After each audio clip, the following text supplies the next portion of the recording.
ഒരു വാർത്തയിലേക്കാണ്. മഹാത്മാഗാന്ധിയുടെ വയനാട് സന്ദർശനത്തിന്റെ 90-ാം വാർഷികമാണിന്ന്. അയിത്തോച്ചാടനത്തിന്റെയും ഹരിജനോദ്ധാരണത്തിന്റെയും സന്ദേശം പ്രചരിപ്പിക്കാനാണ് 1934 ജനുവരി 14 മഹാത്മാഗാന്ധി വയനാട്ടിലെത്തിയത്.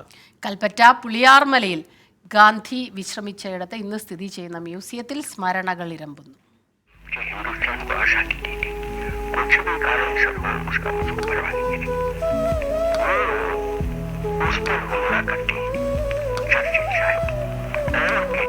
ചുരം കയറുമ്പോൾ വയനാടിന്റെ പ്രകൃതി ഭംഗിയിൽ ഗാന്ധി അത്ഭുതം കൊണ്ടു. യാത്രക്കിടെ കാർ നിർത്തി നടന്നു. കൽപ്പറ്റയിലെത്തുമ്പോൾ വൻ ജനസഞ്ചയം സ്വീകരിക്കാനുണ്ടായിരുന്നു. സമ്പത്ത് ഹരിജനോദ്ധാരണത്തിനായി വിനിയോഗിക്കണമെന്ന TV സുബ്ബയ്യഗൌഡറുടെ ആഗ്രഹ പൂർത്തീകരണത്തിനായി കൽപ്പറ്റയ്ക്കടുത്തെ തിരുനെല്ലിയിൽ നിർമ്മിച്ച കർഷകാലയം ഗാന്ധിജിയാൽ ഉദ്ഘാടനം ചെയ്യപ്പെട്ടു. ഹരിജനക്ഷേമത്തിനായി സ്വരൂപിക്കുന്ന നിധിയിലേക്ക് സംഭാവന ചെയ്യണമെന്ന ഗാന്ധിയുടെ ആഹ്വാനം വയനാടൻ ജനത സ്വീകരിച്ചു.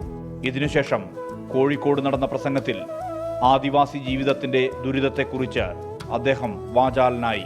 ദാരിദ്ര്യത്തിലാണ്ടു ജീവിക്കുന്ന മനുഷ്യരുടെ ദുരവസ്ഥയ്ക്ക് ഉത്തരവാദി സവർണരെന്ന് തുറന്നു പറഞ്ഞു. ആ ജനുവരി 14 രാവിലെ 7 മണിക്ക് കാലത്ത് കോഴിക്കോട് നിന്ന് കാറിൽ പുറപ്പെടുന്നു. വയനാട് ചുരത്തിൻ്റെ കാഴ്ച അദ്ദേഹത്തെ വല്ലാതെ ആകർഷിക്കുന്നുണ്ട്. കുറച്ചേറെ ദൂരം അദ്ദേഹം നടന്ന് കയറുന്നുണ്ട്. അതിനുശേഷം വയനാട് സന്ദർശനം കഴിഞ്ഞ് തിരിച്ചെത്തിയ ശേഷം അദ്ദേഹം പറയുന്നത് മലബാറിൽ താൻ കണ്ട ഏറ്റവും മനോഹരമായ ഇടം എന്നാണ് വയനാടിനെ വിശേഷിപ്പിക്കുന്നത്.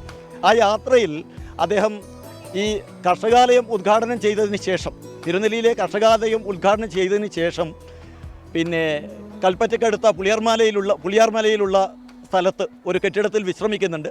അവിടെയാണ് ഇന്നത്തെ ഗാന്ധി മ്യൂസിയം.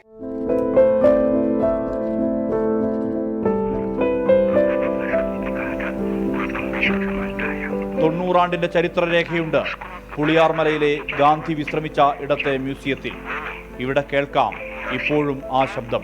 അപൂർവ ചിത്രങ്ങൾ കാണാം. പത്രവാർത്തകളിലൂടെ കണ്ണോടിക്കാം.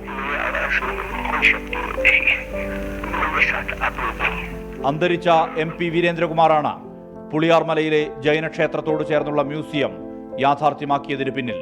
ഇപ്പോഴും ഇവിടേക്ക് ധാരാളം പേരെത്തുന്നു, ചരിത്രത്തിലൂടെ നടക്കുന്നു. 24 വയനാട്. അപ്പോൾ ഒരുപാട് ചരിത്ര സ്മൃതികളാണ് അവിടെ നിൽക്കുമ്പോൾ. ഇങ്ങനെ നമ്മുടെ സ്മരണകളിലേക്ക് ഇതൊക്കെ ഓർമ്മകൾ ഇരമ്പിയെത്തും എന്നാണ് പറയപ്പെടുന്നത്. അത് പ്രേക്ഷകർക്കും അനുഭവവേദ്യമായി എന്ന് കരുതുകയാണല്ലേ.